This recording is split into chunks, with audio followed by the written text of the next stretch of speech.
আল্লাহর উপর তাওয়াক্কুল কয়েক প্রকার। প্রথমত, বান্দার প্রয়োজন মিটানো ও দুনিয়ার অংশ পাওয়ার জন্য আল্লাহর উপর তাওয়াক্কুল করা, অথবা অপছন্দনীয় জিনিস ও দুনিয়াবি বালা মুসিবত থেকে রক্ষা পাওয়ার জন্য আল্লাহর উপর তাওয়াক্কুল করা। দ্বিতীয়ত, আল্লাহ যেসব বিষয় পছন্দ করেন, যেমন ঈমান, ইয়াকিন, জিহাদ ও আল্লাহর পথে দাওয়াত ইত্যাদি অর্জনে তাওয়াক্কুল করা।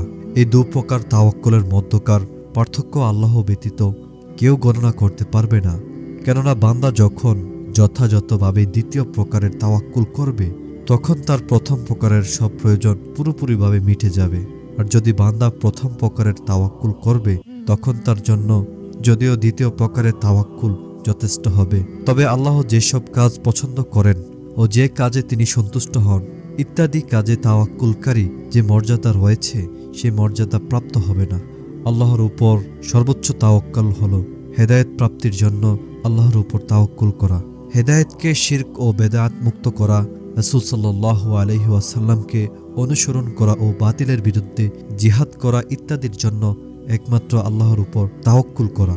এগুলো রাসূলগণ ও তাদের একনিষ্ঠ অনুসারীগণের তাওয়াক্কুল। তাওয়াক্কুলের অন্তর্নিহিত রহস্য ও হাকিকত হল একমাত্র আল্লাহর উপর অন্তরে আস্থা রাখা এবং এই তাওয়াক্কুলের সাথে দুনিয়াবি কোনো উপায় উপকরণের সাহায্য নেওয়া থেকে বিরত থাকা ও অন্য কিছুর উপর নির্ভরশীল না হওয়া।